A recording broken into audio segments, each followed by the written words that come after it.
Hello and welcome back to the Turbo Newscast. It's part 3 of section 1, Remember, the remember, don't science. remember, not, don't ask Cliff questions unless it pertains directly to him.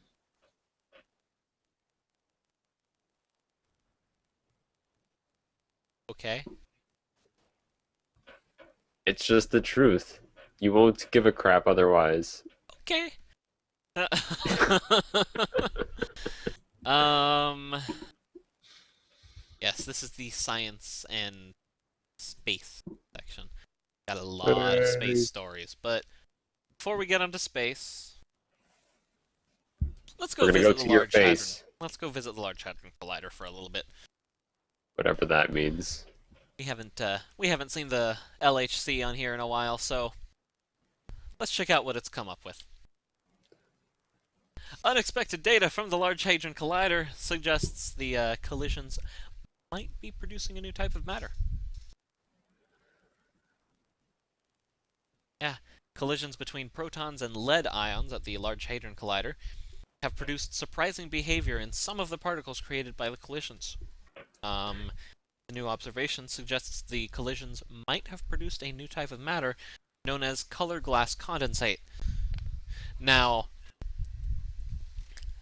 I will completely admit I have no idea why or how awesome this is. I know Just it's awesome. I just don't know why. give me a band toaster pick for that statement.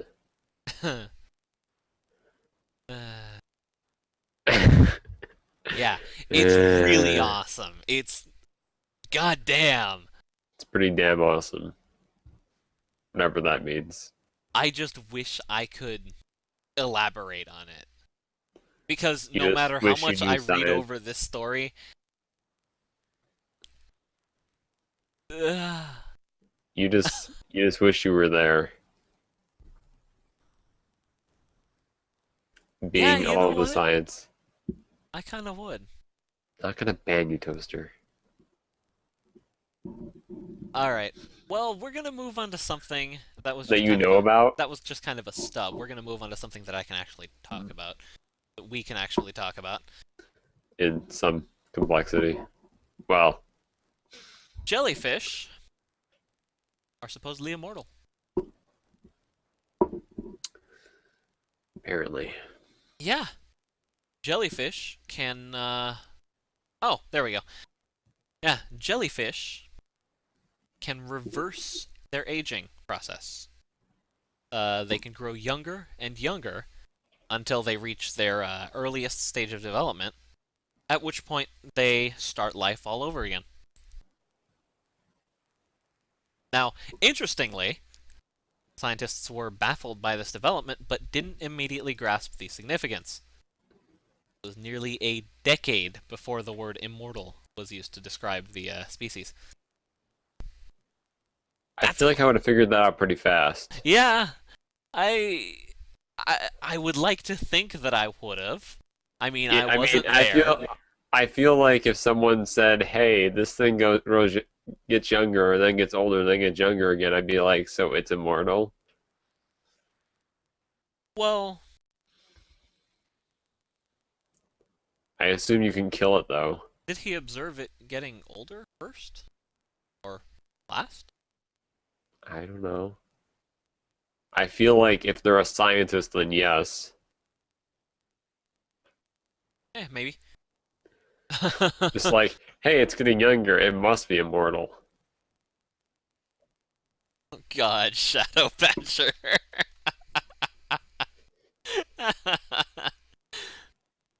uh, So does this mean that never mind. Don't worry about it. Don't now, worry about it. I was gonna reference something and then I decided not to. now, of course, yeah, it's more than likely only naturally immortal. So let's just become jellyfish. If if for instance you like stabbed it or something, I would assume that it would still die. But just living a natural life, it wouldn't die. So it's an elf from Lord of the Rings. Sure. I want to put ears on it now. Hold on, let me save that picture. Science. Putting ears on things that don't have ears.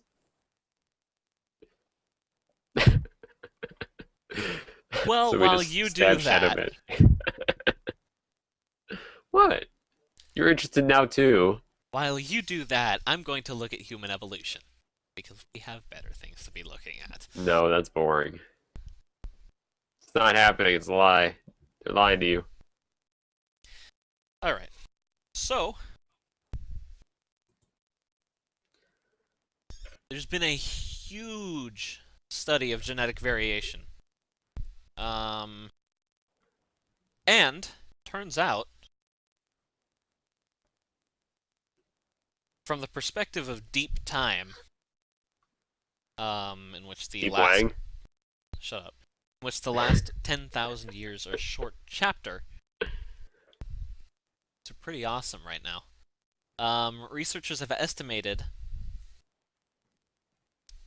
the age of more than 1 million variants of genetic...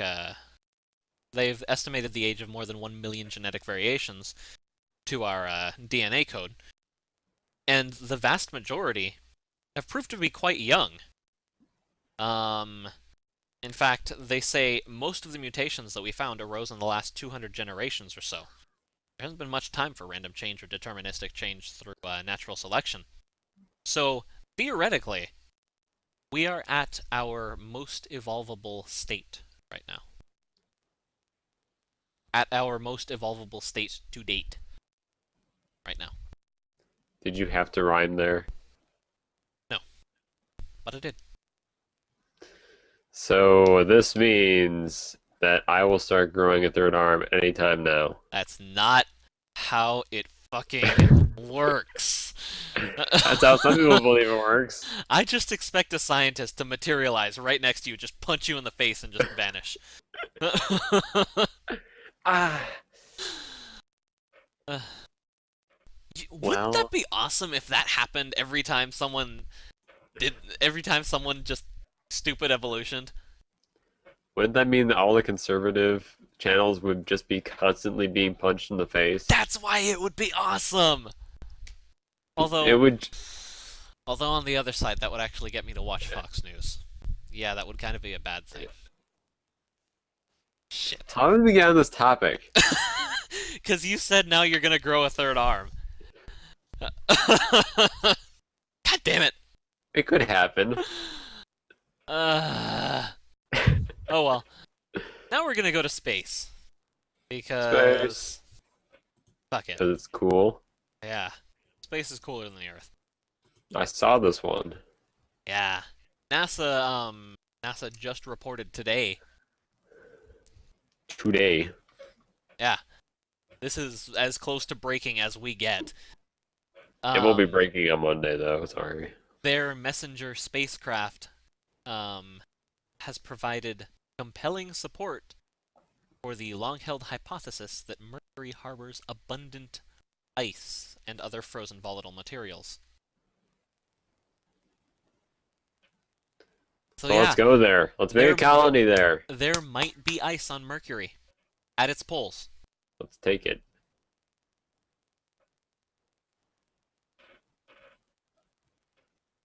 Now, of course, you don't think, when you think Mercury, you don't think, oh, maybe there's ice there.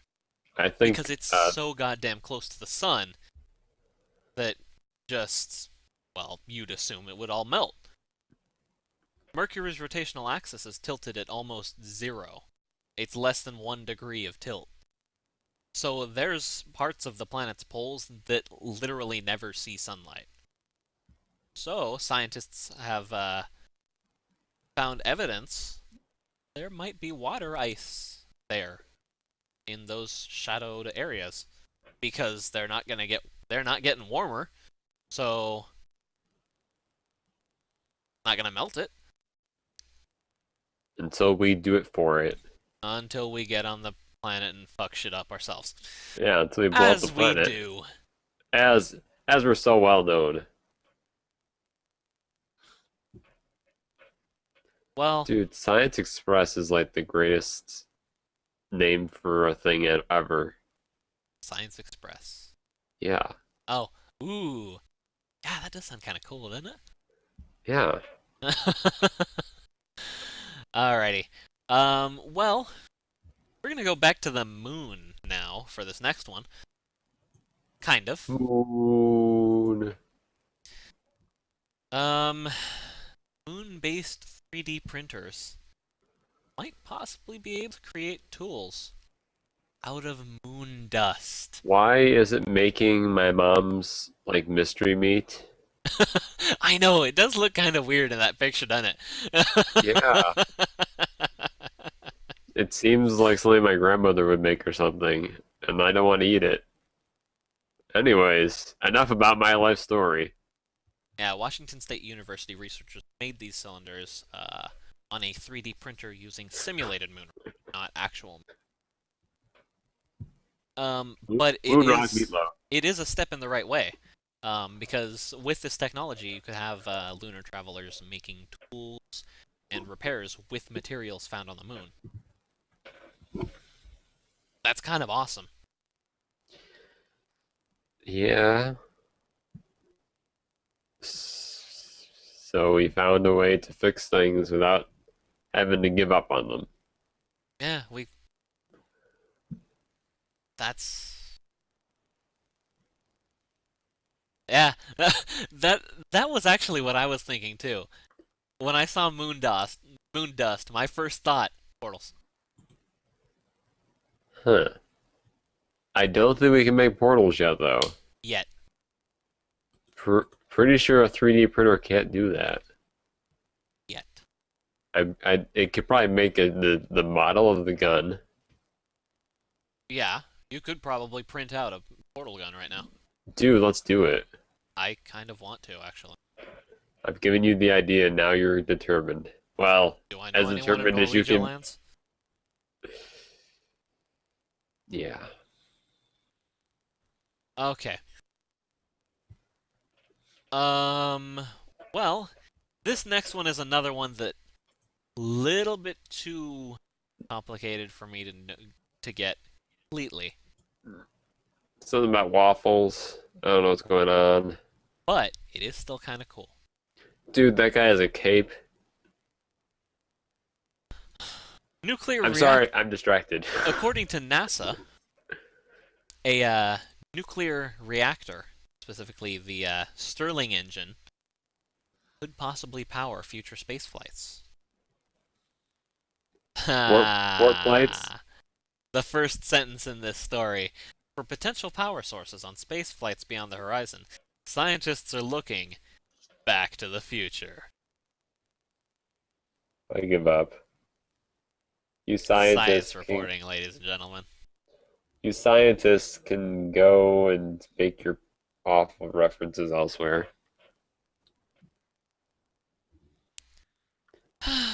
Team of NASA and Department of Energy researchers has shown that a reliable nuclear reactor based on technology that's been around for decades could be used in spaceships, according to a news release from the Los Alamos National Laboratory, where some of the researchers are based.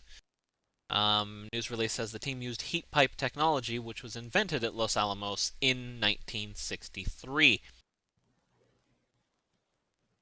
They use a heat pipe to cool a small nuclear reactor and power a Stirling engine, producing 24 watts of electricity.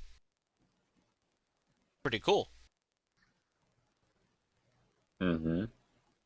Their experiment confirms basic nuclear reactor physics and heat transfer for a simple, reliable space power system.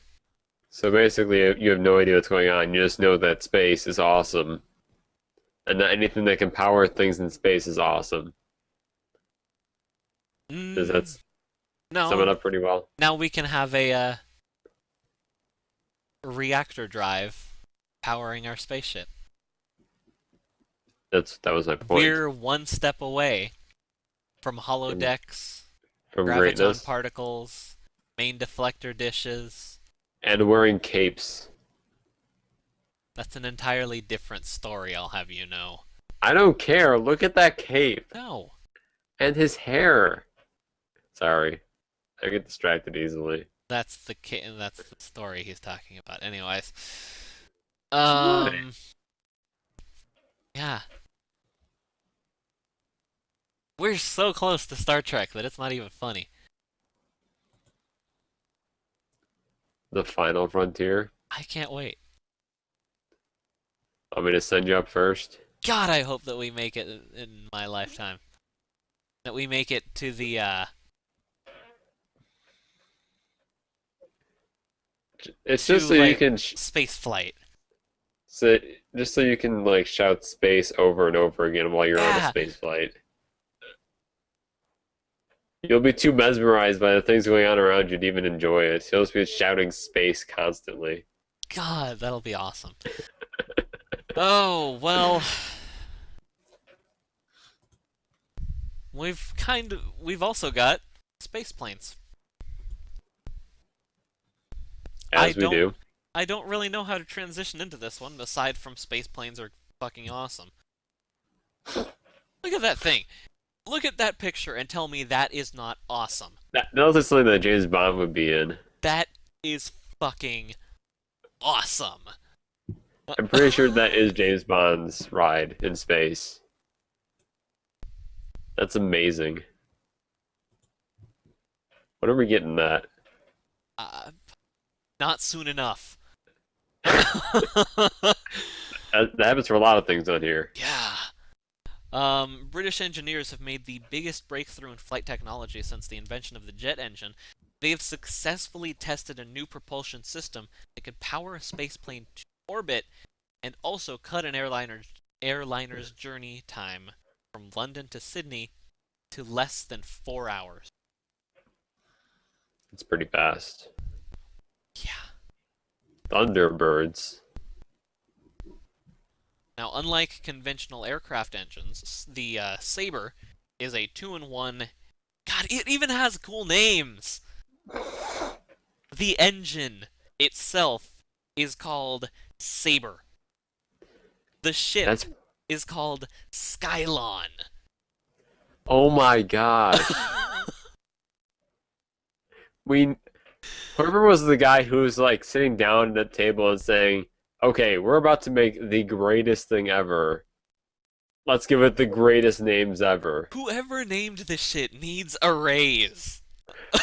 Yeah, Because he just did the marketing department's jobs for them. they need to make a Nobel Prize for awesome and then give it Uh-huh. to this guy.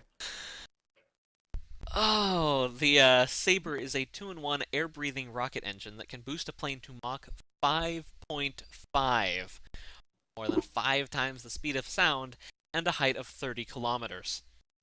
After taking off from a runway, the plane mixes hydrogen together with air sucked in from the atmosphere, switches to rocket mode, and uses oxygen from its own tanks to accelerate into space.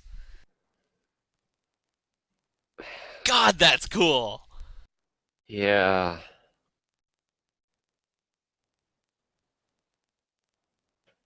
I don't really have anything else to say. That's just awesome!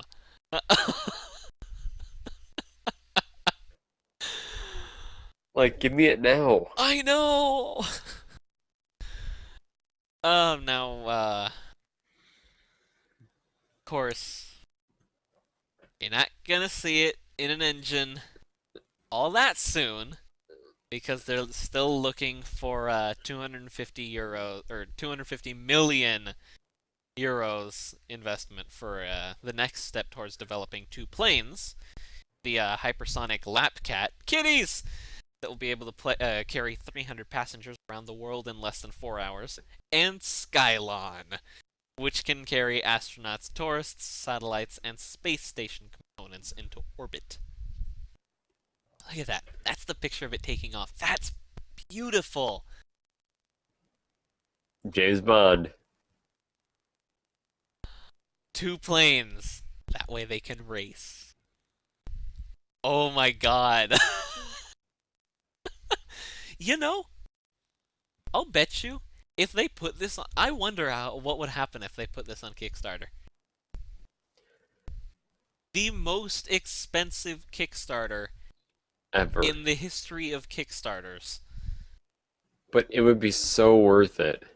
But my God, would it be worth it? You could have perks like one trip around the world on the Skylon, The Skylon. your own mini Skylon, like a little model Skylon. That one would be Oh, awesome. I would want that one. God damn it, now I oh. want this on Kickstarter. God damn! Let's You, petition them to put it on Kickstarter. I hate you people. You come up with the best ideas, and I know it'll never happen. You're all banned. Even clip ideas. That's more money than they're even asking for, Bad Thoughts. Alright, we're gonna close out section 1 with a story about fire. Let's 'Cause buy 2. everyone loves a good flame story. Pyrotechnics. In space, Pyromaniacs. fire behaves in ways that nobody thought possible. That picture that you are seeing right now is a false color image of fire in space. It looks like an album cover. It does! Yeah, I don't know what type of what band would put that out as an album cover? Um,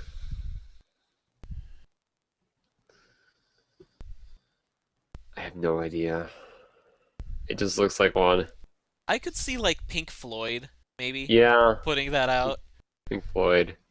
I could also see strangely Lady Gaga doing it. Oh yeah, Journey would do that. Yeah. Yeah, it'd be pretty cool And though. then you'd have all the indie acid rock bands. All of them Yeah. have this as their cover by now. Dude, I'm sure look, someone we're gonna be does. so original. I'm sure someone has it as their cover. Oh, but the bright yellow right here traces the path of a drop of fuel shrinking as it burns, producing the green soot. That's really cool. Recent tests aboard the International Space Station have shown that fire in space can be less predictable than on Earth? Wow. And potentially more lethal than it is on Earth. There have been experiments, says NASA's aerospace engineer Dan Dietrich, where we observed fires that we didn't think could exist. But they did. So, more variable than on Earth? How does that? It's like, I mean, you're in an environment without like friction and stuff. Don't get it. No comprende. Without gravity, hot air expands, but doesn't move forward, or doesn't move upward. The flame persists because of the diffusion of oxygen, with random oxygen molecules drifting into the fire. Absent the upward flow of hot air, fires in microgravity are dome-shaped or spherical, and sluggish thanks to meager oxygen flow. So it's kind of like this. Yeah. If you ignite a piece of paper in microgravity, the fire will just slowly creep along from one end to the other. Astronauts are all very excited to do our experiments because space fires really do look quite alien. Yeah. So now we want to do space fire, don't we, Cliff? Yeah. Yeah. Now you're asking. So basically, this is not a list of awesome science stories. This is a list of things you want to do. Do the two have to be mutually exclusive? I'm just saying. This is a list of things you want right now.